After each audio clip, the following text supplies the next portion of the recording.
Ez da nola pizten da? Bai? Bai, bueno, arratsaldeon guztioi, eskerrik asko etortzeagatik. Ekaingo kobaren aurkikuntzaren urteurrenaren ondorioz antolatu ditugun hitzaldi hauetara. Gaurko saioan daukagu Daniel Ruiz González, dela Aranzadi Zientzialkarteko Historia Aurrea saileko kidea, ikerlaria, eta Euskal Herriko Unibertsitatean da doktorantza bekaduna, irakasle eta ikerlaria. Bera da, aditua bere tesi doktorala egiten ari da, azken madalenaldi eta azilaldi arteko transizio horri buruz, eta aditua da harri industrian. Harri industriari buruz hitz egiten dugunean, aipatzen duguna, ikertzen dana, da harrizko tresnerian nola lantzeko teknikak eta diseinuak. Eta, guretzako hori bat da, Dani bezalako ikerlari bat eukitzea hemen, bere gaia da harri industria eta zer ikasten dugun gai honi buruz. Eta besterik gabe, berarekin usten zaituen. Bueno, arratsaldeon guztioi, mila esker etortzeagatik eta mila esker Jesus. Eta, pizkat gai honetan sartzeko egin detena izan da pizkat aurkezpena bi zatitan bezala banatu. Aurre alde batetik egingo dugu nolabaiteko gaiari hurbilpen bat, hau da trantsizio hori kokatuko dugu, zer dan trantsizio garai hori, magdalenalditik azialdirako trantsizio hori, eta nola ikusten den bai harrizko industrian, baina baita gizakion beste aspektutan, gizataldeon beste aspektutan, eta gero joango gea nolait oinarri horiekin ekaingoko bazuloan trantsizio horren zantzuak nolait ikustera edo aztertzera. Orduan, aurrena hasiko naiz pizkat inguru geografikoa kokatzen, eta hemen ikusten dezute mapa handian nolait Europako mapa, eta hemen garrantzitsua da, gerora begira, ikustea izotzak eta non dauden. Ikusten dugu, orain dela 20.000 urte izotze kapa egonkorra, gaur egunen Antartika izango litzatekeena kokatzen dela hemen inguruan, eta denborarekin 14.000, orain dela 14.000, 11.000 urte atzera egiten duela. Gu hemen kokatzen gara. Eta hemen garrantzizkoa da gure zonaldea, Euskal Herriko zonaldea, zen da orain dela urte batzuk proposatzen ari dira hainbat ikerlarik, hau dela nolabaiteko pasabide bat. Pasabide bat, hemendik Akitaniako zonaldetik datozen taldeak, eta Iberiar penintsulara edo Kantauriar erlaitzera eta baita Ebro-Arrora edo Goi-Lautadara sartu nahi dutenak, gurutzatu beharreko zonalde bat. Azken finean hemen Pirineo daude, eta Iberiar penintsulara sartzeko bide nagusiak izan litzateke Euskal Herria eta Kataluniako zonalde hau. Eta aprobetxatu bai, hemen ikusten dizute gaur egungo kostaldea, baina baita puntutxo hauekin ikusten dizute beste kostalde desberdin bat. Hoi izango litzateke izotzak hemen daudenen, zein izango zen kostaldeko lerroa. Izoztaroa garaian, ura pilatu egiten da izotz masa hauetan eta itsasoan maila baxuago egongo zen. Orain ikusiko dugu argiago. Baina, pizkat, gaian sartuta, garrantzitsua da inguru jakin bat hartzea, zen da, garai honetan, Pleistozenotik Holozenorako trantsizio honetan, ikusiko dugu geroago zer dan trantsizio hori, giza kulturak oso anitzak dira. Nolabait ikusten dugu, nolabaiteko regionalizazio bat, eta orduan, zonalde konkretu bat ez badegu hartzen, ikusten dugu nahazten diela nolabaiteko teknokomplejo edo kultura desberdinak. Eta orduan gukatuko gainateke ontan, azialdia deitzetan ontan, baina ez dugu kontutan izan behar dugu Iberiar penintzulako gainontzeko zonaldetan badaudela beste multzo batzuk eta beste gizatalde batzuk. Kenduta, Iberiar penintzularen erdialde ontan, Goi-Lautadan eta Behe-Lautadan, nun ez da hon edo astanategi oso gutxi dauden. Hau gehiago izango litzateke ez zainbeste ez dialako gizakiak ibiltzen, baizik eta ikerketa lan gutxi indielako eta prospekzio lan gutxi indielako. Hemen badago lan garrantzitsu bat egin beharra, astanategi berriak topatzen. Batez ere, astanategi hauek gehienak, kobasuletan kokatzen diren asternategiak.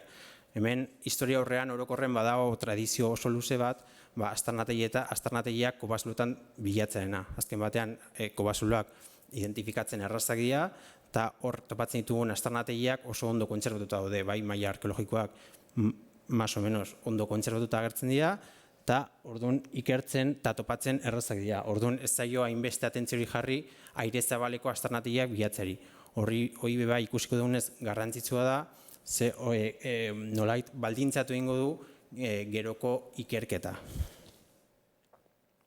Orduan, bueno, Kantauriar ingurura mugituta, hemen ikusten ditugu trantzizio garai hontan dauzkagun aztarnategi nagusiak. Guztietan daude edo Magdalenaldiko edo Aztialdiko mailak, orain landuko dugu pixkat gai hori, baina da pixkat ikusteko zein den banaketa. Baina ikusten dugu garai honek hartzen ditu, izan dezagun 3.000 urte. Orduan 3.000 urterako ikusten dugu oso aztarnategi gutxi direla, gehienak kobasuloetan kokatuta. Orduan pentsatu behar dugu, kobasuloetako aztarnategiak ez diela aztarnategi iraunkorrak, ez diela euren eguneroko bizitokiak, baizik eta nolabaiteko lurraldearen kudeaketan dauzkaten nolabait noizean behin juteko guneak. Eta, bueno, bizkatu bain, kulturan sartuta, kulturakin kontuan hartu behar dugu kulturak ez direla, kultura esaten dugu,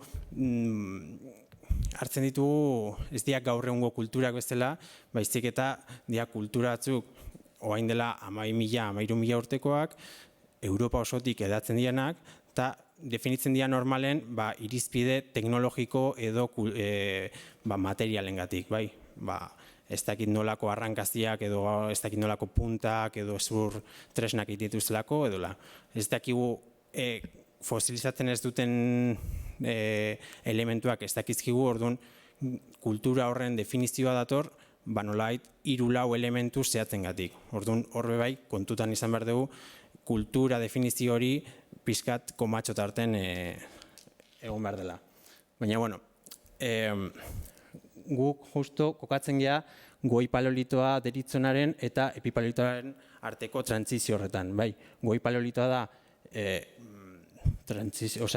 Homo sapiensa Europara iristen den momentutik hasten den garai bat, aurinak alditik, eta dauzka kultura edo fase kultural desberdin horiek, eta momentu baten Magdalenaldia iristen denen, hori izango litzateke nolabait jendeak ikusi nahi izan du gorengo unea bezala, baina momentu baten hori eten egiten da, eta pasatzen gea beste kultura batera ezaugarri guztiz ezberdinak izango ditunak. Eta justo trantzizio garai hori da orain dela 12.000-11.500 urteko, orain dela 12.000-11.500 urte eman zen. Eta gero horren ostean ere izango genituzke beste kultura batzuk epipaleolitoaren barruan edo mesolitoaren barruan. Hauek dira ja neolitora bidean doazen gizarteak. Hauek oraindik dira gizarte historiabiltzaileak, baina ikusiko dugunez aldaketak ematen dira batez ere bai kultura materialen, baina baita bizimoduetan ere.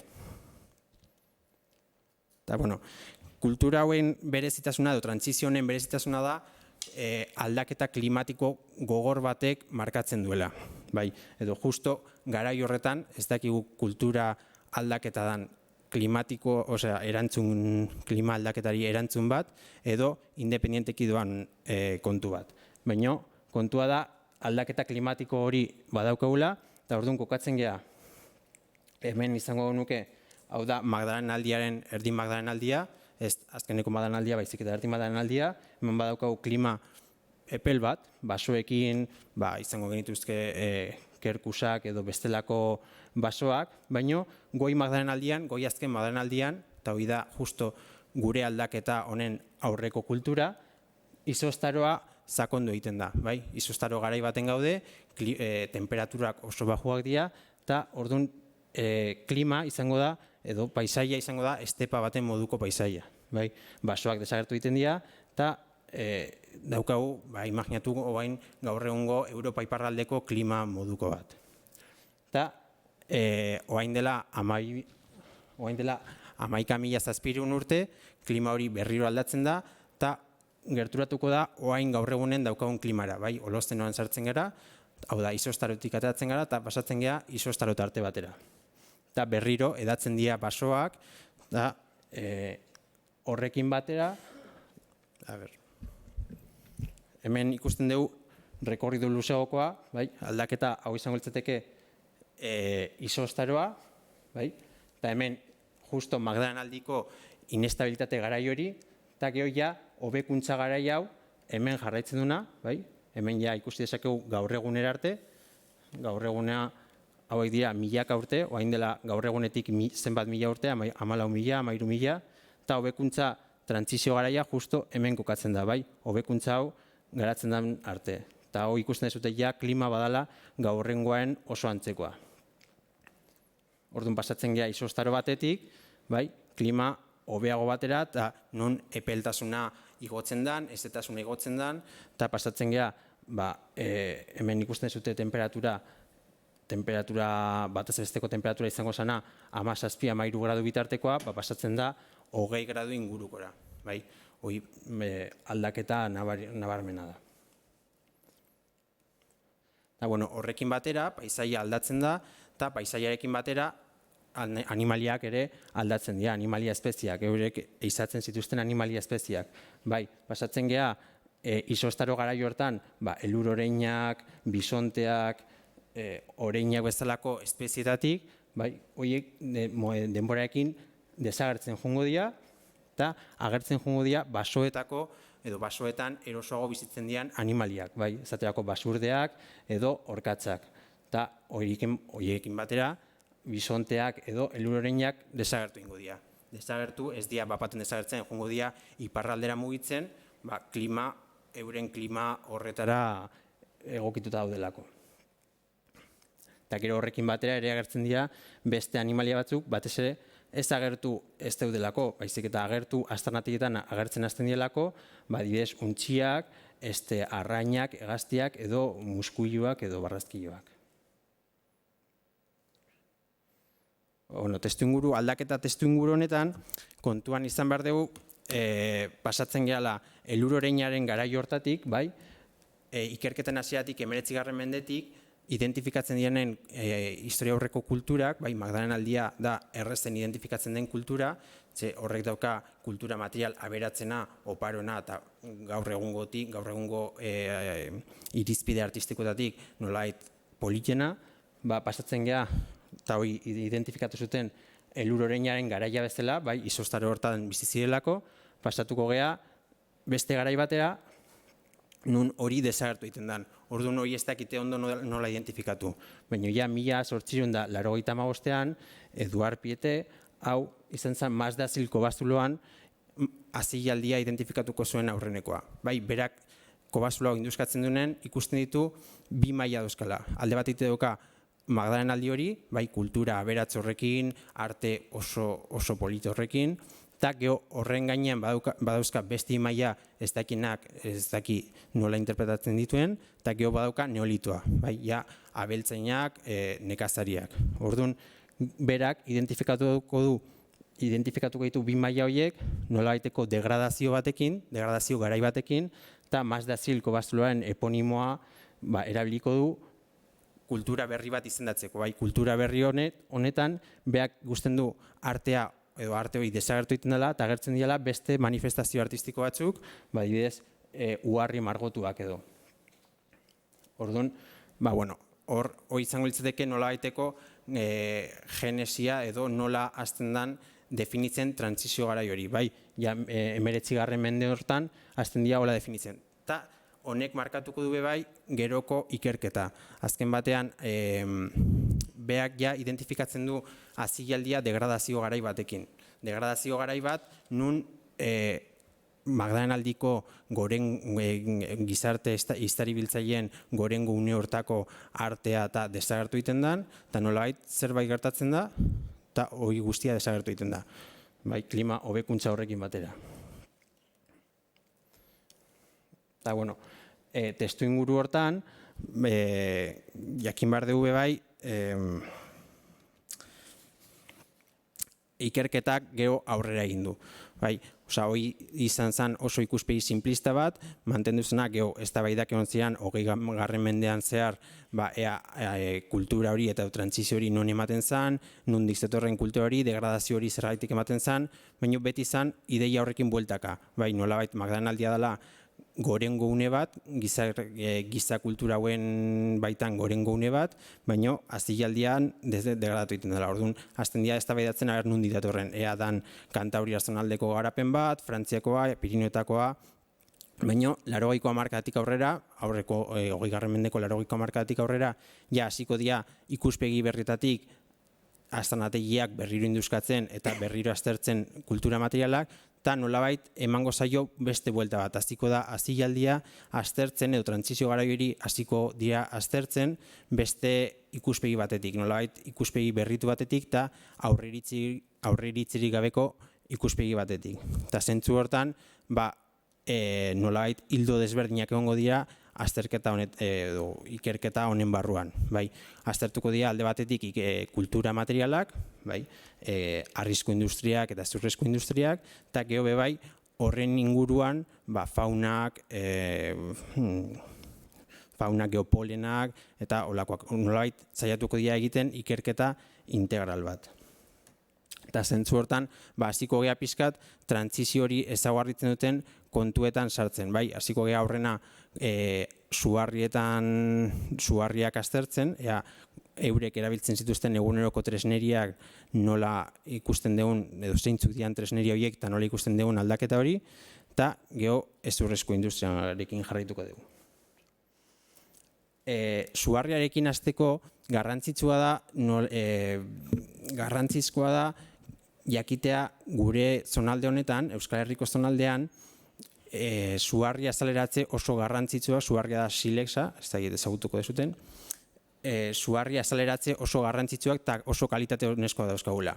Horrek ere, horri gehitzen badiogu, lehen esan dugun, Euskal Herriko zonalde hau dela nolabaiteko pasabide edo bide gurutze zonalde bat, honek gehitu egiten dio garrantzia zonalde honi.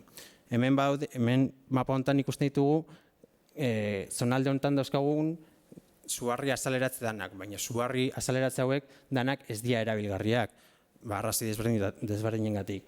Izan daiteke eskura ez egotea, edo suharria arrokan sartuta egotea, eta orduan ezin lortzea, eta orduan horietatik identifikatzen ditugu batzuk dianak klabeak garai honetan eta batez ere erabiltzen dituztenak. Eta zentzu hortan izango genituzke Trebiñoko zonalde hontako suharriak, Urbasako suharriak, hemen gaintzurizketan eta Kurtzia inguruan Flis izeneko suharriak, Bidas inguruan ere topatzen duguna, eta gero hemen goran landetan Salos izeneko suharriak. Gero Kantabrian eta badauzkagu beste batzuk, baina batez ere inguru honetan topatuko ditugunak izango dira hauek. Trebiño, Urbasa, Kurtzia edo Flis izenekoa, eta gero iparraldekoak. Salos, Salies de Behar izeneko varietateak. Suharri horiek definitzeko irizpide ezberdina dauzkagu. Ikusiko dugunez, honek laguntzen digu ikerketan izugarri. Honek ahalbidetzen digu giza talde horien mugimenduak berreraikitzen, nondik nora mugitzen dian, edo ze kontaktu dauzkaten. Eta suharri horiek identifikatzeko egiten duguna da, lupa binokular batekin edo mikroskopioarekin begiratzen dugu euren egitura petrologikoa. Eta orduan, segun ze fosil dauzkaten, mikrofosilak, hauek gazteropodoak, hauek dira Trebiñokoak. Trebiñoko suharriak laku testuinguru baten eratu ziren, orduan fosil ohikoenak dira edo algak edo gazteropodo hauek. Gero Urbasakoa beste itsas testuinguru baten eratu zen, eta orduan dauzka beste diskoziklinido edo numuliteak deitzen diren beste fosil batzuk, eta orduan hola juten gea identifikatzen suharriak gero aztarnategiko suharriak berreskuratzen ditugunen, juten gea banan-banan identifikatzen suharri bakoitza, ea nungoa dan, jakiteko zer lantzen duten, eta nundik ekartzen duten, lantzen duten lehen gai hori. Eta orduan, suharriarekin egiten dutena, eurek egiten dutena da, lehenengo hartzen dute suharri bloke bat, bai, errekara juten bagea bezala, eta hartzen badeu errekarri bat. Orduan, bloke hori hartzen dute eta hasten dira kolpek ematen, baina ez dituzte kolpek ematen, hola, 3-4 pusketa teatzeko. Kolpek ematen dituztenak dira kolpe, ondo pentsatutako kolpeak, eta dauzkate estrategia jakinak. Orduan, ikusten dugu, adibidez, eurek, segun Z3 nahi duten, emango dituzte kolpe batzuk edo beste kolpe batzuk. Eta egingo dituzte, martxan jarriko dituzte, lanketa estrategia jakinak. Adibidez, olako ijekiak lortu nahi baituzte, ez dakit, aiztoak edo garrodun puntak iteko, gero izatzeko, egingo dute lehen gaiaren kudeaketa bat horrera bideratuta. Eta hola ikusten dugu, geho, hau da guk berraikitzen duguna. Guk dauzkagu azkeneko produktu hauek, hauek edo nukleo agortuak edo agortu gabeak, baina holako produktu dauzkagu. Eta orduan guk hola azten ja bukaeratik hasierara. Egin behar duguna da hori berreraiki. Eta honek albidetzen digu, bai, suharria identifikatuta, baina baita estrategia horiek identifikatuta, nolabait laguntzen digu ulertzen nola kudeatzen duten lurraldea eta nola kudeatzen duten euren egunerokotasuna. Eta arrisku industria horren barruan, hauek dira lantzen dituzten edo egiten dituzten tresnak. Hemen dauzkagu, alde batetik garrodun puntak, hauek dira ugarienak, aztarnategi gehienetan ugarienak dira, eta hauek dira normalen eizarako eta erabiltzen dituztenak, baina handienak ikusten dugu aizto bezala eta erabiltzen dituztela, eta gero badauzko beste tresna batzuk marruskak edo deitzen direnak, hauek fronte kurbatu batekin, horiek normalen erabiltzen dira, adibidez, larrua lantzeko edo larrua azalari haragiak entzeko, eta okrearekin eta bestelako materialekin larru hori lantzeko, eta gero badauzko suharriak, zulakaitzak deitzen direnak. Hauekin egiten dutena da, nolait lortu nahi dutena da, olako angelu diedro hau, geho ikusiko dugunez, adibidez, ezurrak lantzeko edo gaur egunen hauek erabiltzen dituzte ebanistek eta egurra lantzeko. Euren funtzioa izango zen antzekoa, bai egurrarekin edo bai ezurrarekin. Olako prozesuak berreraikitzeko guretzat oso garrantzitsua dira arkeologia esperimentalaren bidez egiten diren praktikak. Arkeologia esperimentalak ahalbidetzen digu hau berregiten, nolabait euren guk proposatutako estrategia edo taila sekuentzia hori berregiten, guk ere zerotik hasita ea eurek edo guk proposatutako hipotesi horrekin eurek lortutako produktu berak lortzen ditugun, eta baita gero tresna horiek dauzkagunen, tresna horiek erabiltzen ditugunen, adibidez, zulakaitzak edo zurra lantzeko horrek marka batzuk usten ditu suharrian. Orduan, marka horiek behiratuta, trazeologia ditzen den zientziarekin, jakin dezakegu zertarako erabiltzen dituzten lehen gai horiek. Erreferentziazko bilduma batzuk egiten ditugu, gaur egungo suharriekin eta gaur egungo lan horiekin, eta gero konparatzen ditugu eredu arkeologikoekin.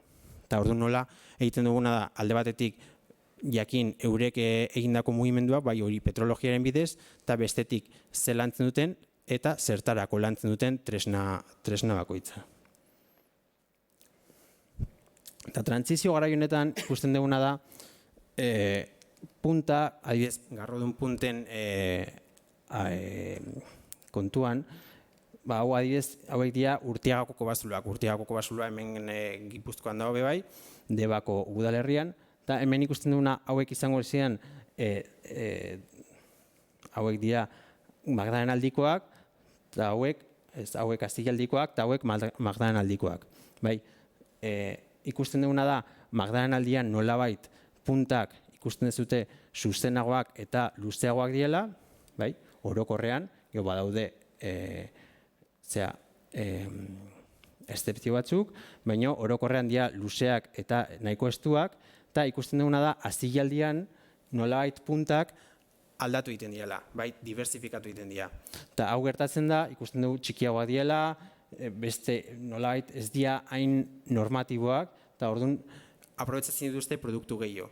Horrek esan nahi du, magdalenaldian nolabait normatibotasun hori badaukatela, baina hasialdian gehiago aprobetsatzen dutela lehen gaia eta saiatzen dira nolabait produktuak ahalik eta gehien aprobetsatzen. Orduan ez daukate hainbesteko normatibotasun hori produktu bat era batera edo bestera egitearekin.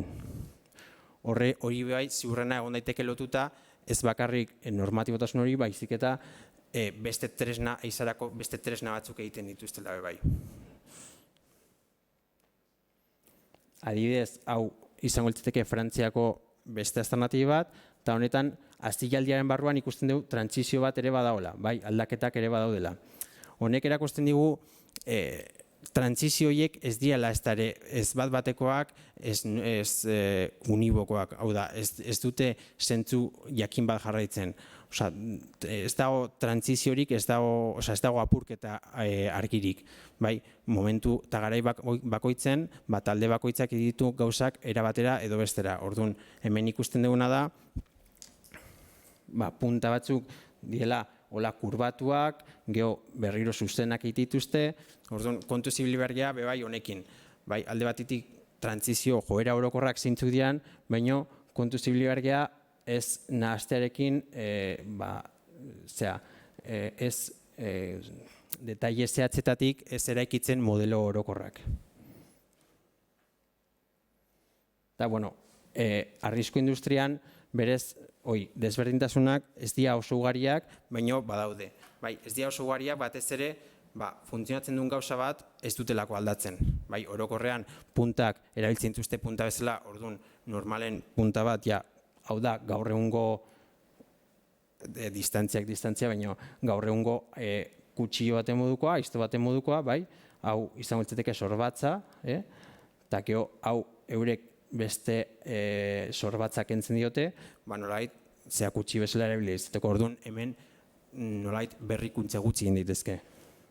Orduan, aldaketak badaude, ikusten dugun bezala, batez ere formalak eta, baina ez dira ez da ere apurketa argiak. Eta apurketa edo aldaketa gehienak ikusten ditugu hezurrezko industrian. Hezurrezko industrian egiten dutena da batez ere hezurrak edo oreinen edo elur oreinen adarrak erabilita, euskarriak lortzen dituzte teknika ezberdinen bidez, adibidez, hemen daukagu lehen aipatu duen zulakaitza, zulakaitza horrekin lortzen dutena da, oreina adarra hemen erdien badauka alde esponjoso bat, eta hemen kanpoalden alde gogorra, eta hori da kortika edo hori da erabiltzen dutena, orduan zulakaitza horrekin zulatzen dute, eta iristen diak esponjosa hortara, eta orduan gero egiten dutena da, agaska edo miniska hori ateatzen dute, eta hori da gero erabiliko dutena, punta bat egiteko, aztagaia bat egiteko, edo arrankazi bat egiteko. Eta hori ikusten dugu, adar batetik atea daitezkela elementu desberdinak, horrek ere pentsarazi behar gaitu lehen gaiaren aprobetxamentu ia total bat egiten saiatzen diela, orokorrean. Eta hemen badauzkagu magdalenaldiko hezurrezko industriako elementu batzuk. Hauek dira lehen aipatu dugunak, 19. mendetik identifikatzen dituztenak gorengo une hori bezala. Ikusten ditugu tresna oso landuak, oso apainduak, hauek dira agaska isturiztarrak deitzen direnak, oso apainduak, honek kriston lana dauka, hau da, hau atea, miniskatea, eta guztiz lantzen dute, baju erliebea eginda, ingurukoak entzen dute. Eta gero badauzkagu, batez ere magdalenaldian esanguratzuenen diren tresnak, eta erabili direnak, batez ere magdalenaldi horren barruan periodizazioak egiteko, baina arrankaziak, Arrankaziak ikusten dugu, adibidez, hauek izango ziren goi magdalenaldikoak, eta hauek azken magdalenaldikoak. Nolabait ere, honen barruan egiten dira nolabaiteko gradazioak, hortzilara batekoak izango dira zaharragoak, eta bi hortzilarakoak berriagoak. Baina, horiek horre badago ez da bai da. Eta orduan ikusten ditugu, landu horiek, hauel Kastilloko makila zulatua, orein batekin, eta gero, olako jostorratzak edo. Eta hasialdian gertatuko dana da, hau dana desagertu ingo dela. Ezurrezko industria izugarri gutxituko da, eta ikusiko dugunez, tipologiak da aldatu ingo dira. Baina, bueno, Magdalenaldiakin jarraituta, ikusten dugu, hau adibidez da, hemen Gipuzkoan behai koatzen den torreko kobazuloan topatu zen tubo edo alkatraz baten, esur baten gainean einiko grabatuak. Bai, eta ikusten dugu, hau azken Magdalenaldikoa, ikusten dugu honen kalitatea. Bai, hau izango litzateke big boli baten tamainakoa. Bai, eta ikusten dugu ze prezizioarekin eta ze nolako kalitatearekin lantzen duten euskarria. Hoi kobazuloetan bezala, ekaingo kobazuloan, margotzen ibiltzen dianak, dira arte haue bai egiten dutenak. Eta gertatzen dena da, hazialdian, hau dana desagertu ingo dela. Badirudi, ia bapaten desagertzen dela. Ez dago degradazio bat, ez dago naturalismontatik geoabstrakzio baterako joera bat. Badirudi, bapatean, ia desagertu egiten dela. Hauek dira, arte horren beste eredu batzuk edo, beste adibide batzuk, bai? La Madeleine, bultzagailuak, batzuk dira gaina nolabait artea edo nolabait funtziorik gabeko elementuak, bai, ia dekoratiboak, adibidez, falange hau, ez daukaola funtzio berezirik. Orduan, baina ikusten dugu hau dana bere osotasunen dago landuta euskarria. Eta hauek danak desagertu ingo dira hazialdian, eta ikusten dugu arrankaziak, hauek dira ja hazialdiko industriak, eta hazialdian mantendu ingo dira arrankazio horien ideiak, baina arrankaziak simplifikatu ingo dira, simplifikatu, ikusi dugu lehen, honek eskatzen du euskarri ateatzea, eta gero banan-banan hortzak egitea. Hortzen bat, hola, apurtzen bat zaizu, ja, egin dezu, baina honekin, eurek egitutena da mihiskatera, eta ja mihiska horren formaekin, lehen ikusi duguna zulakaitzeekin tateatzen dutena, eta horrein behar dutena da, bakarrik hortza hola egin. Hortza ez da euskarriaren gorputzetik ateatzen, baizik eta euskarriaren gorputz barruan dago. Hau da, nolabait simplifikatu egiten dute prozesua, eta tresnak dira simpleagoak, ez dira inbeste komplikatzen. Eta gero, tresnen apaindurak dira, ikusten ditugunak, hemen hildo sakonak, eta besterik ez dute egiten, ja animaliak ez dituzte, orokorrean ez dituzte egiten, nolabait daukagu simplifikazio bat, tresna horien simplifikazio bat, eta artearen edo artea behintzat kontserbatuan artearen desagerpen bat. Gero badauzkagu apaingarri batzuk, hauek dira oreinen letagin atrofiatuak, baina horiek orokorrean oso ohikoak dira bai Magdalenaldian eta bai Paleolitoko beste garaietan eta ia atxor arte beste talde hiltzaileetan, baina orokorrean ideia hau da. Eta hauek izango dira, arrankazti hauek izango dira hazialdia definitzeko erabiliko diran elementuak. Hauek dira oso elementu esanguratxo, fosil gidari bezala esautzen dianak. Arrankazti lauak eta oinaldean botoi zulo formako zulo honekin. Eta gero artea edo arte bezala zailkatu daitezken gauza gutxi hoien artean dauzkagu uharri margotuak, hauek Kantauriar zonaldean Frantzian edo Pirineotan nahiko ugariak dira, ugariak 200 edo, baina Kantauriar zonaldean izango ditugu 13 bat edola. Hauek dira Los Azules izeneko kobazulo batekoak, Asturiasekoak, hau El Pindal, eta hau Bizkaian kokatzen da Urratzako kobazuloan. Eta berez, horiek dira Kantauriar zonaldean hazialdirako dauzkagun arte manifestazio bakarrak. Hauek, orain dela gutxi topatu dira Frantzian, Bretainian, baina nahiko bereziak dira eta nahiko ez dira bateroikoak. Baina nahiko politak dira. Baina alere, hori da olako estepzio bat orokorraren barruan, joera orokorraren barruan.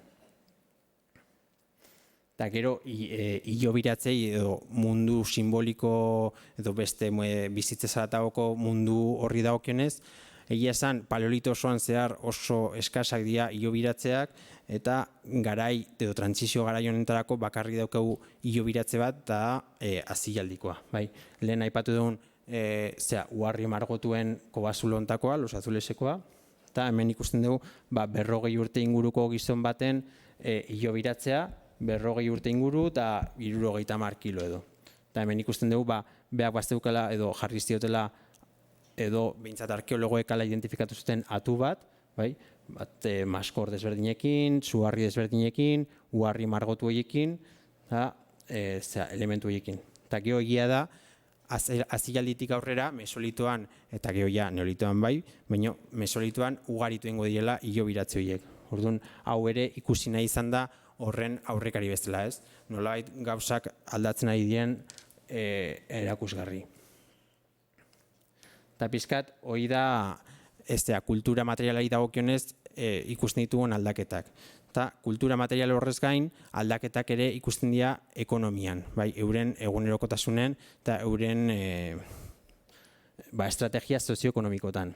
Eta orduan proposatu dena da, beti proposatu dena, garai hontarako da nolabait Magdalen aldian baldin badago eiza espezializatu bat, hau da nolabait aztanategi bakoitzen animalia jakinak izatzen duzte, adibidez ekainean izatuko dituzte oreinak edo ahuntzak garaian arabera, proposatzen dena da epipaleolito hontan edo azialdi hontatik aurrera edo klima hobetze honekin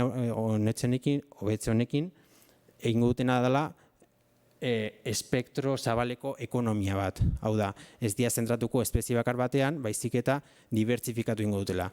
Jongo dira, animali horiek izatzera, baina baita adibidez kostaldeko muskuiluak eta jasotzea. Eta hau izango da adibidez maskortegi handien edo nolabait maskortegi garrantzitsuenen garaia. Ikusten dugu lapak tapilatzen dituztela kostaldeko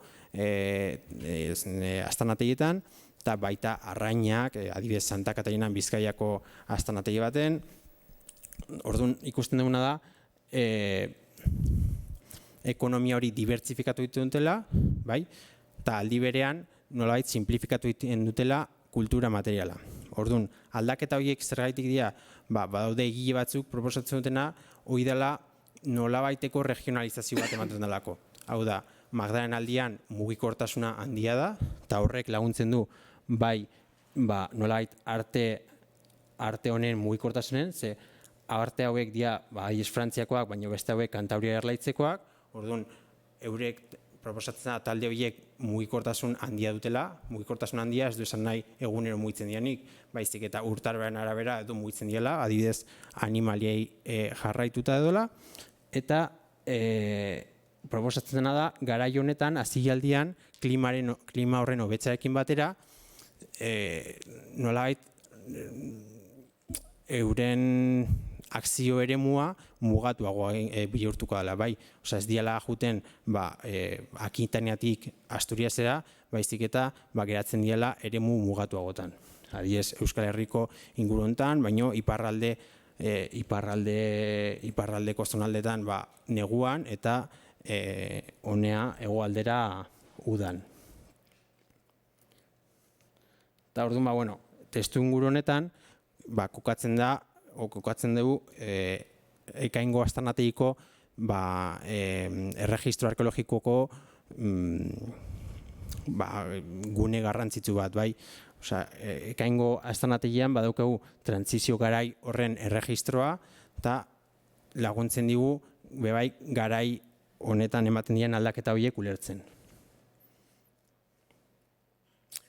Eta pixkat ulertzen, ekaingo kobazuloa topatzen da oain dela 50 urte, Andoni Albizurik eta Rafa Arrezabalek topatzen dute, eta topatu eta berehala Barandiaranekin, Jose Miguel de Barandiaran eta Jesus Altunarekin kontaktuan jarriko dira, eta eurek ja egingo dute plan bat, aztanategia babestu, kobazuloa babestu, eta aztanategia induzkatzeko. Eta 79an Jose Miguel de Barandiaranen zuzendaritzapean hasiko dira induzketa horiek, eta gero ja 1973tik aurrera Jesus Altunaren zuzendaritzapean jarraituko dira. Eta induzketa horietatik, 1977an ateako da lehenengo memoria, behin-behineko memoria bat, eta gero ja 1984an ateako da Euskal Herri mailan egiten den lehenengo monografia arkeologiko multidisciplinarra.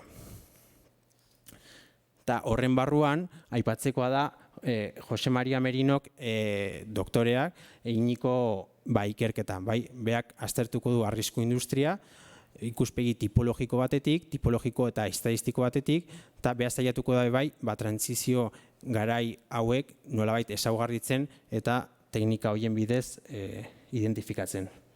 Eta gero indusketa berri bat egin da, orain dela urte gutxi batzuk, 2008tik 2011ra, Jesus Altunaren zuzendaritzapen berriro, baina oraindik horko indusketa horren emaitzak, kenduta kontu txikitsu batzuk, adibidez Antzarra edo ez daude oraindik argitaratuta. Eta material hauekin ari gea orain lanean. Kobazuloa batez ere ezaguna da barrualdeko margoak ditulako. Baina aztarnategia edo aztarnategia arkeologikoa edo garai hauetan Magdalenaldian eta Zilaldian okupatuko duten gunea sarreran dago. Sarrera hau izango litzateke eta batez ere aztarnategia dago sarrera hontan eta ezkerretara irekitzen den galeria hontan. Orotara izango dira 20-23 metro karratu. Eta hau da, induskatu zutena, hemen badaukagu 4 metroko estratigrafia bat, 4 metroko zulo bat, eta hemen identifikatu ziren maila ezberdinak, neolitotik hasita, eta berago gure trantsizio maila hori, Azilaldia eta Magdalenaldia, baina baita Magdalenaldiko beste fase batzuk, baita Txatel-Perronaldia, eta Aurinakaldia, Txatel-Perronaldia, horiek dira, orain dela, 30.000 urteko garaiak. Eta horre garai zahar horietan ikusten dena da, gizakiak partekatzen dulako basuloa hartzekin. Hau izango litzateke estratigrafia ikusteko nola ikusten dian zeak, eta hemen dago mesolitoa, eta hemen ikatz, mantxa beltzontan Azilaldia, gero goi azken Magdalenaldia, bloke honen eta honen artean kokatzen dena, eta gero hemen gainontzekoak. Hauek dira fetxak, baina fetxak interesatzen ezkigunak dira trantsizio garaiontarako izango dira hauek goi azken Magdalenaldia ikusten dugu orokorrean kokatzen dela 12.000 inguru hontan eta Azilaldia edo 9.000 inguru hontan.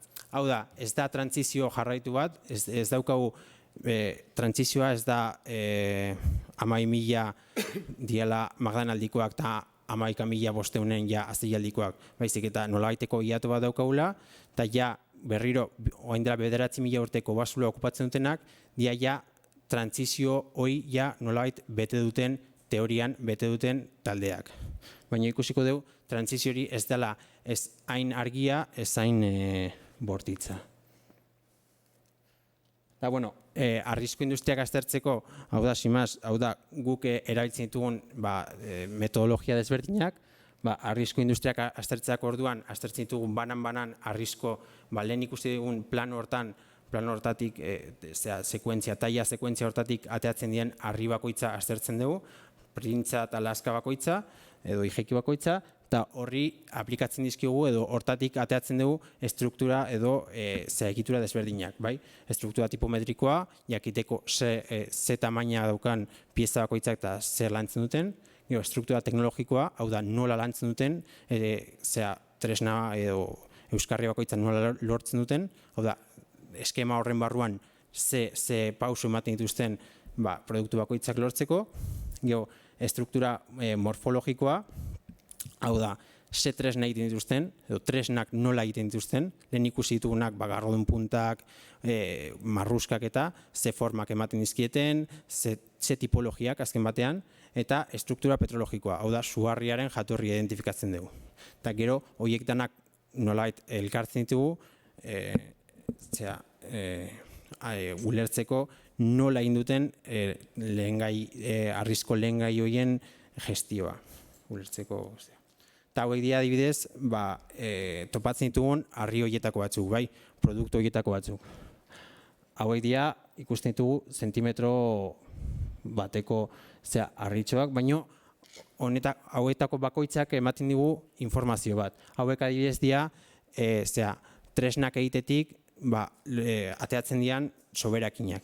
Eta honek esaten digu aztarnategian tresnak egiten ari dela. ez diala bakarrik euskarriak atatzen ari, baizik eta tresna konpontzen dituztela eta tresna berriak egiten dituztela. Eta gero badauzkogu beste euskarri batzuk, ijekiak edo printzak bezala, eta hauek dira izan daitezke soberakinak, hau da zuzenen lanketa prozesu hortan geratzen dianak eta zuzenen botatzen dituztenak, edo askotan izaten dabe bai erabiltzen dituzte. Ez dituzte ukitzen, ez diete tresna formatu hori ematen, baino erabiltzen dituzte. Azkenen honek dauzka sorbatzak edo oso zorrotzak, eta haragia mozteko esaterako edo bestelako landare fibrak edo mozteko oso erabilgarri dira eta orduan erabiltzen dituzte. Eta orduan hemendik atatzen dugu honetako bakoitzetik, zea informazio hori neurtzen ditugu, pisatzen ditugu, eta gero begiratzen ditugu lupa binokular horrekin. Eta gero horren barruan badauzkogu produktu desberdinak.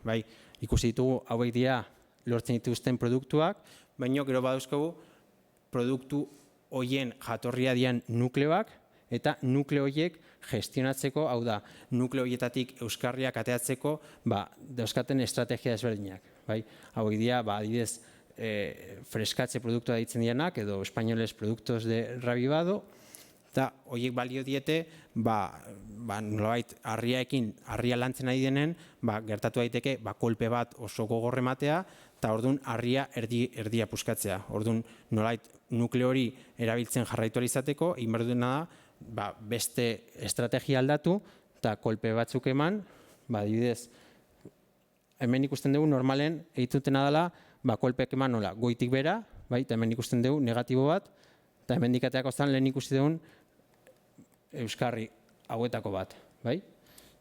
Baina gertatu daiteke momenturen baten, kolpea gorri ematea, eta hau hola geratzea, eta ja hemen hemendik ezin ateatzea euskarri gehiago. Orduan egiten dutena da, adibidez, kolpe bat betik eman.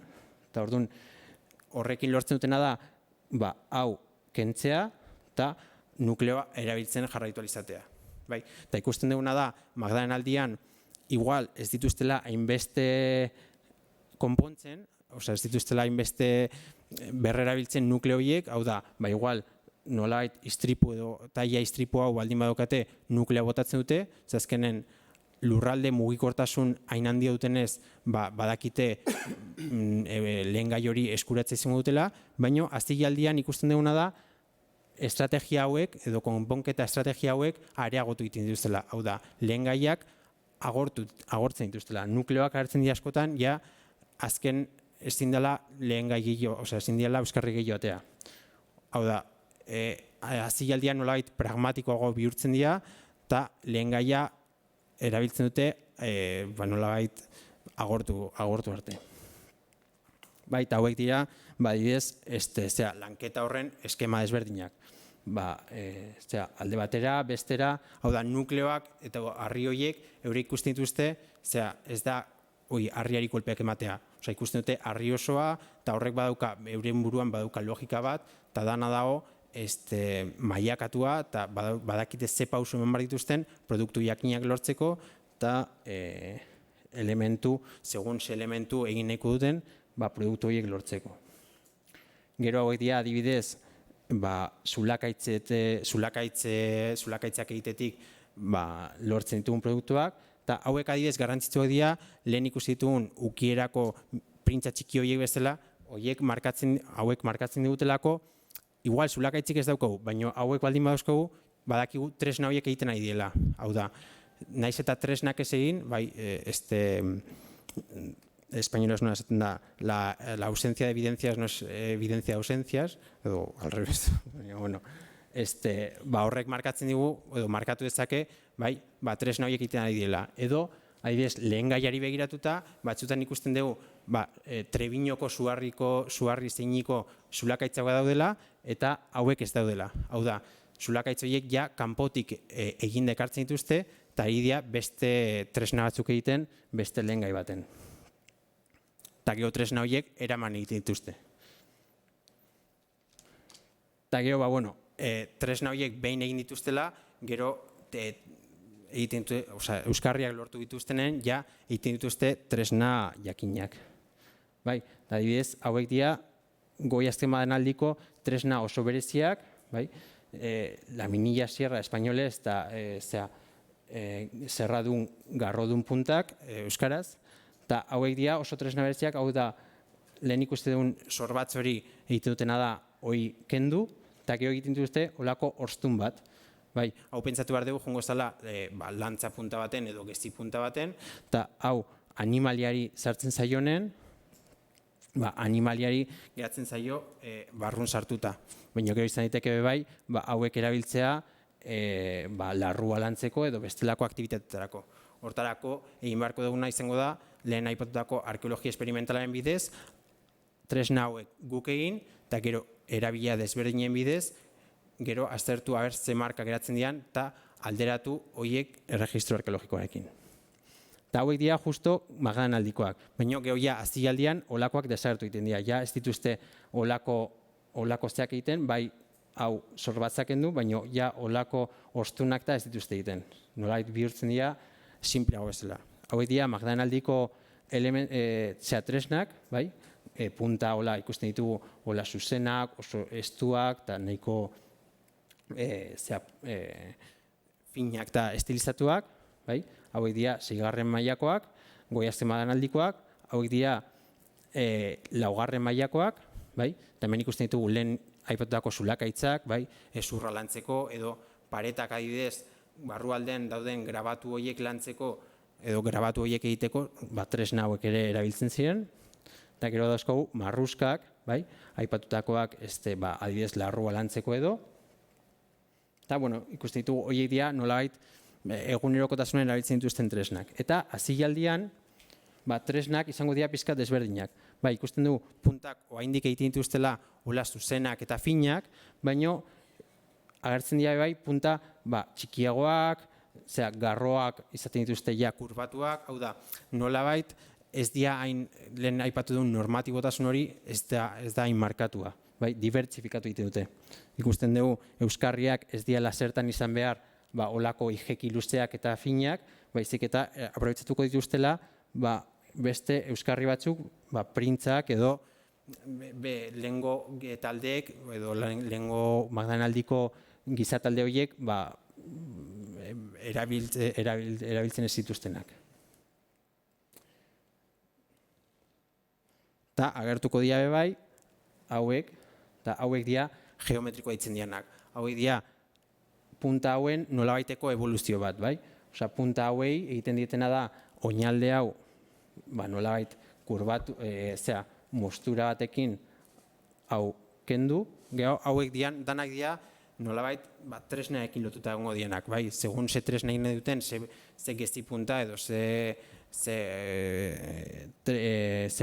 lantza punta edo, ingo dituzte erabatea edo bestera. Baina ikusten duguna da, dibertsifikatu ikon dutela. Ja ez dituzte bakarrik punta zuzen horiek egiten, baizik eta nolait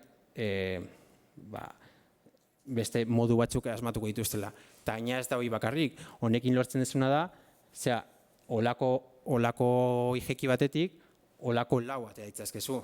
Eta orduan nolait lortzen dezu bai, pragmatikotasun horren hildo hortan, lehen gai gutxiago gastatzea. Eta hola bai, gutxiago mugitu beharko zea, eta ez zea inbestetan joan beharko, lehen gai azaleratze horietara, lehen gai horren bila. Eta gero, tresna horiek, hemen ikusi ditugunak, pentsatu behar dugu, ez diala hola bakarrik erabiltzen, batzutan erabiliko zituzten zuzenen, baina pentsatu behar dugu, kirtenduta joango ziala.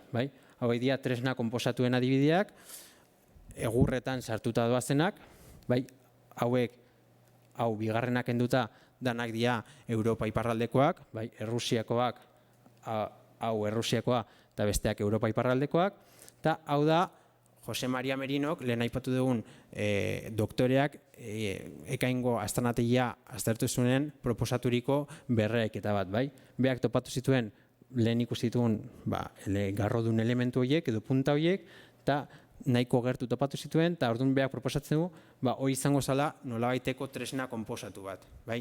Kontua da, egurra desagertu indala, eta bakarrik geratu diala suharri horiek. Eta gauza bera, adibidez, marruskekin edo beste zulakaitzekin edo. Pentsatu behar dugu, jungo ziala, kirten batzukin, egurrakin, ezurrakin edo bestelako elementuekin erosoago erabili ahal izateko. Eta lehen aipatu duen geometrikoen kontua, hemen ikusten dugu, ez? Segun ze punta egiten duten, lotuko dute era batera edo bestera. Hauek dira, lehen gai horren, esan duguna, lehen gai horren identifikazioa egiten dugunen, ateatzen ditugun kalkuluak. Hemen ikusten dugu, ez diatatuak bilatu behar, baizik eta ze suharri mota erabiltzen dituzten ekainen. Dauzkagu Flix, Urbasa, Salos, Treviño, Salis de Bearn, eta identifikatu ezin izan dituguna, bai erreta daudelako edo bai oso pieza txikia zielako. Eta orduan hemen ikusten duguna da, 3. maila izango litzateke azilaldiko maila hori, eta 4. magdalenaldikoa. Eta ikusten duguna da, Flixa da nolabait eskura edo nolabait errazten eskuratu dezaketen lehen gaia. Eta besteak dira nolabait urrunago daudenak. Hori ikusiko dugu, mapa honetan. Hemen dago ekaingo aztarnategia, Flixeko edo Flix bezala identifikatzen ditugun suharriak dira hemen kokatzen dianak eta hemen kokatzen dena, eta gero gainontzekoak. Eta horren arabera ikusten duguna da, euren mugikortasun patroiak zeintzun diren. Eta orduan ikusten duguna da, azilaldian, lehen gaiaren gehiengoa, 70% edo Flixa dela. Hau da, kostaletik ibiltzen diala batez ere. Baina, magdalenaldian ostera, ikusten dugu Flix horren kantitatea gutxiago dela, 100%, behintzat, eta gehiago edo garrantzi handia daukala beste suharriek, beste kanpoko suharriek eginiko ekarpenana. Eta horrek ere hitz egiten dugu mugikortasun hortaz. Hau da, azilaldian batez ere mugitzen dira inguru hontan, kostaldeko inguru hontan, baina magdalenaldian kontaktu nahiko potenteak ez du esan nahi taldea bera mugitzen denik, edo beste taldeekiko kontaktuetan izan ditezke elkartrukeak. Baina kontaktua euskatela Pirineon iparraldeko zonaldeekin, eta baita lurraldearen barnealdeko inguru horiekin.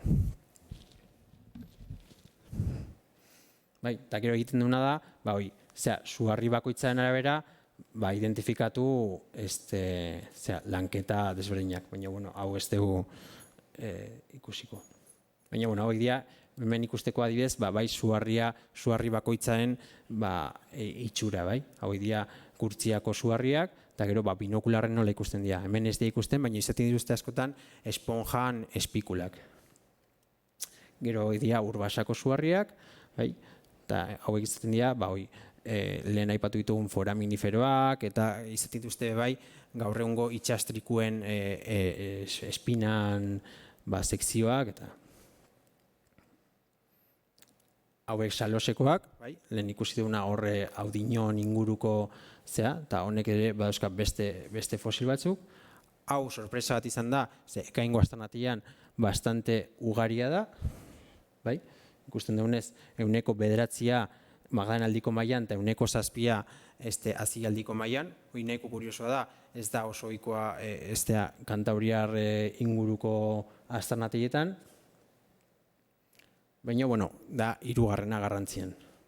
Batez ere, kuriosoa da, Salos dalako nolait aztarnategitik urrunen da ona. Urrunen edo aksesibilitate aldetik ez dago eskura.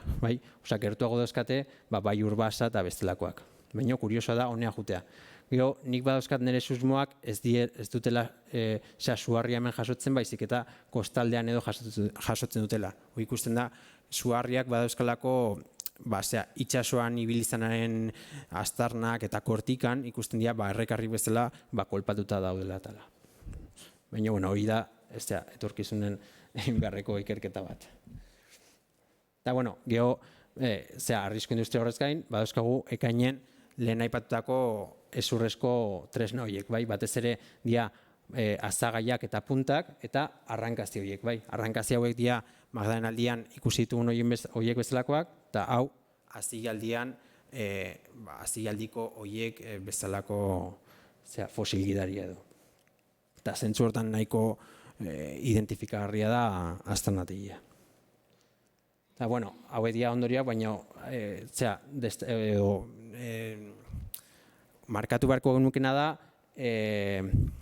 ekainen ikusten dugula, trantsizio garai hori, badagoela trantsizio bat, baina trantsizio hori ez dela apurketa bat, baizik eta jarraikortasun bat dagoela, eta jarraikortasun horren logikan aldaketa duela.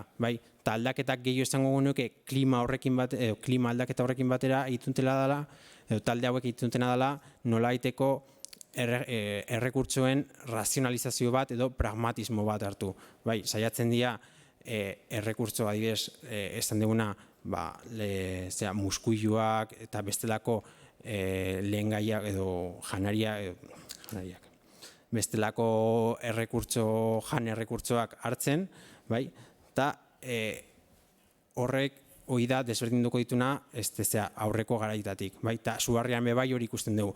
Nolabait normatibotasun horretatik ihes egiten dutela, eta orduan lehen gaia ahalik eta gehien esplotatzen dutela, agortu arte, bai tresnak eta bai euskarriak, eta orduan dana logika horren barruan. Gero, dena den ulertu behar dugu, ekaingo astanategia ez dela eguneroko bizitza ituten astanategia bat, baizik eta eizagune bat. Eizagune bat, zeinetara juten dian noizean behin, animalian bat izatzea, eta hor euren tresna konpontzea. Azkenen hori bebai arrisku industrian ikusten da.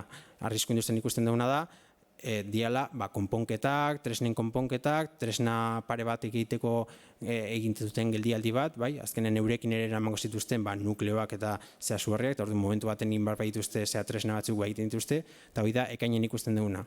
Orduan hori bai ulertu behar dugu nolait lurraldearen esplotazioaren logika batetik. Ekain da beste astanategia bat, beste gune bat. Izango zituzten beste gune nagusi batzuk, beste kanpaleku nagusi batzuk, aire zabalean edo besteko basuluetan, eta ulertu behar dugu nolait lurralde horren esplotazioaren logika batetik, lurralde horren esplotazio integral baten logikatik. Eta, bueno, mila esker, eta galdeari baldin badago, eta...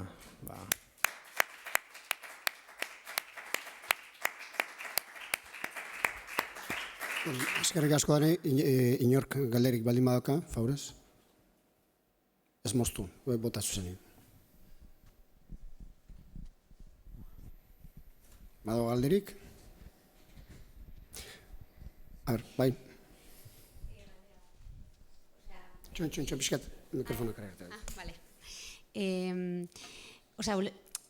Azilaldi eta Magdalenen, bi aldi horietan, ezberdintasuna esan dezu, klimaren aldaketa bat dagoela, behintzat hori seguro dago, esan nahi dut.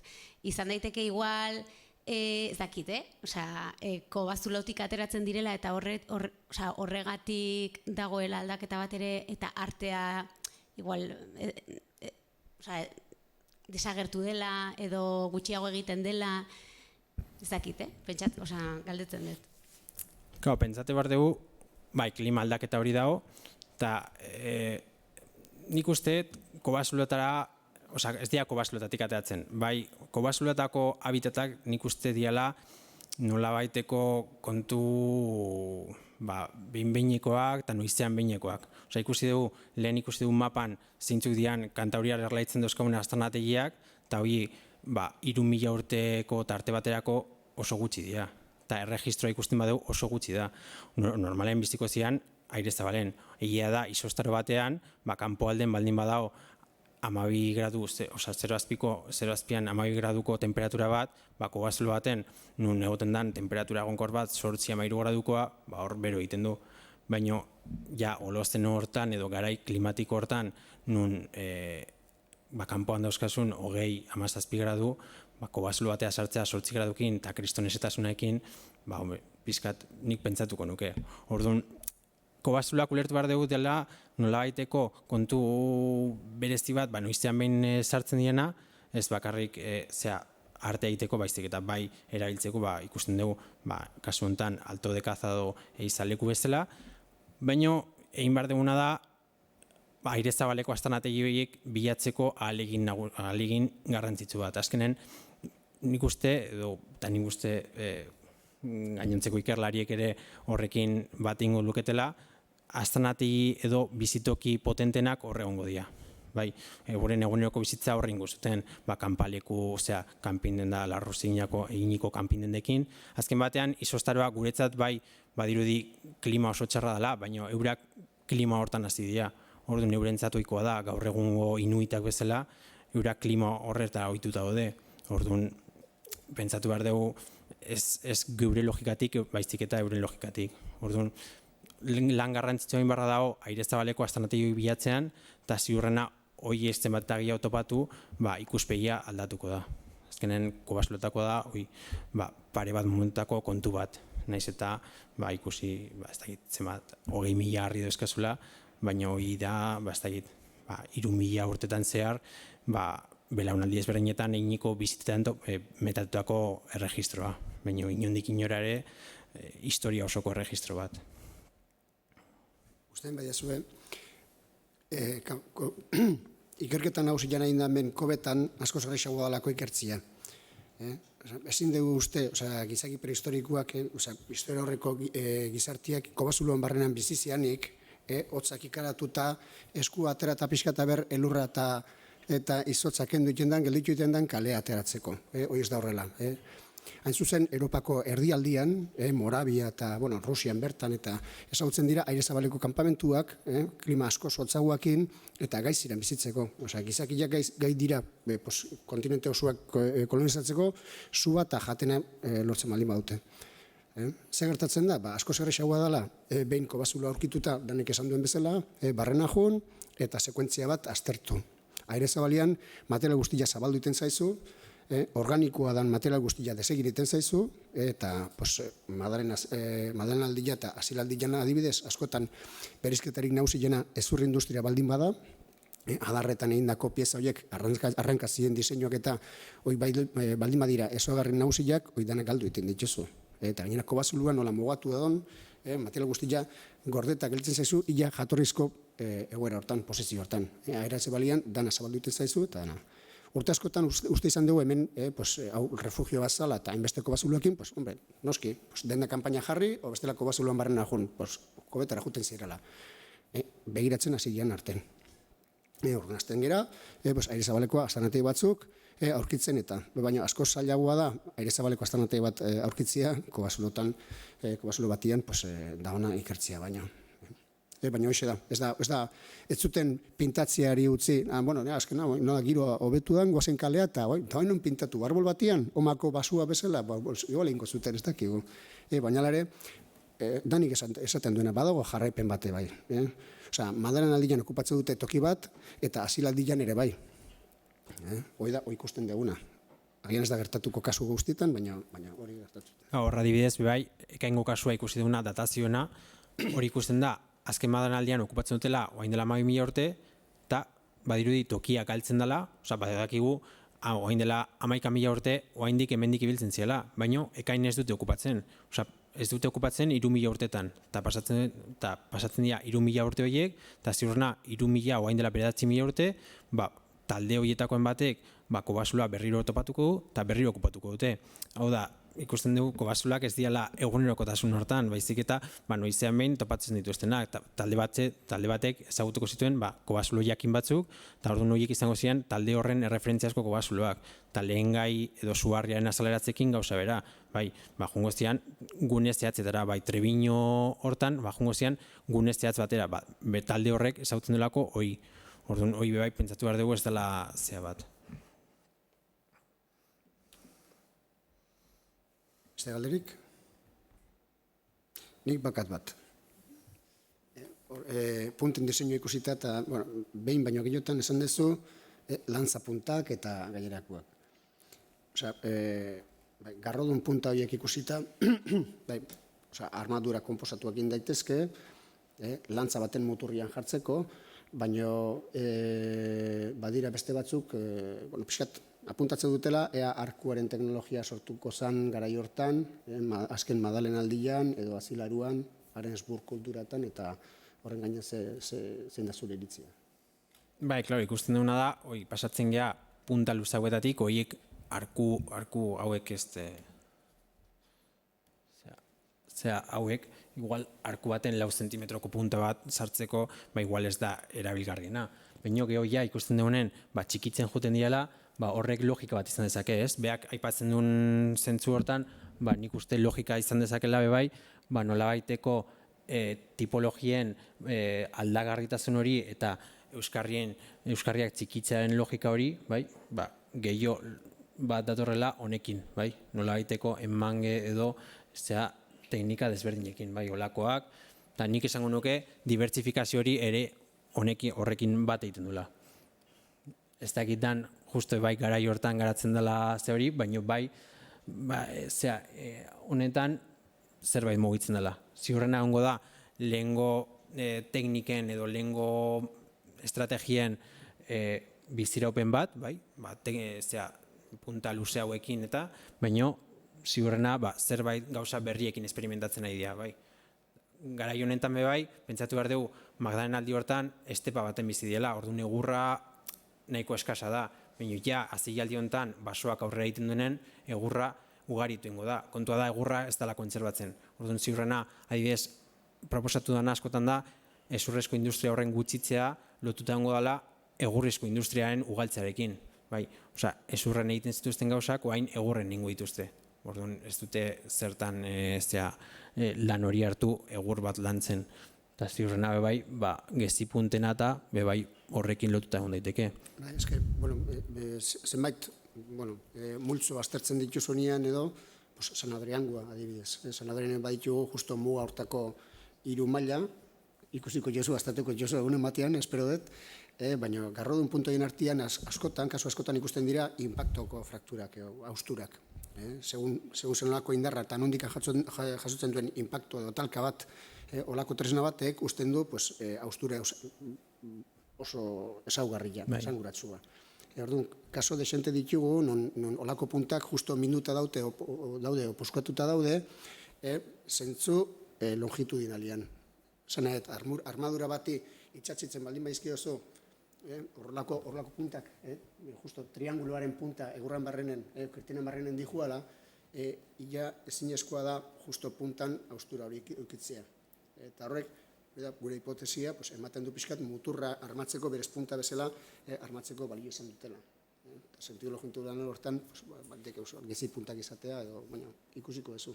Nik esango nuke bebai, eta hau bebai ikusten dugu, eta hau gogorazten du arrankazti bat. Azkenean bebai, arrankaztiak dira ziurrena olako tresnen simplifikazio, zurren egiten den zea bat, baina hau da arrankaztiaren imitazio bat. Izango zian bebai olako gozak, eta horregaitek dituzte bebai, olako geoformak eta olako zeak egiteko. Hau animalia baten sartzen denen, geho gertatu daiteke edo lantza osoa jutea, edo apurtzen baldin bada, harritxo hauek, zugarri hauek animaliaen barruan geratzen dira, eta geho animaliak horrika juten denen, honek ere zauria egiten dio, eta horrek errastu egiten du, eiza hori.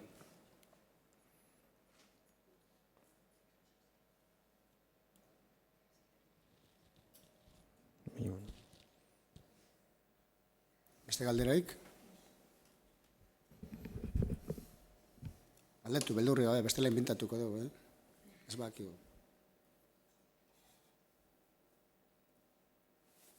Beste inorez animatzen, berriro eskertzea, honea etorri izana, eta gogoraztea, datorren 27an beste hitzalditxo bat izango dugula, Labar arteari buruzkoa, Diego Garatek emango duena, eta zuen zai gaude, eta eskerrik asko berriz tortzatik.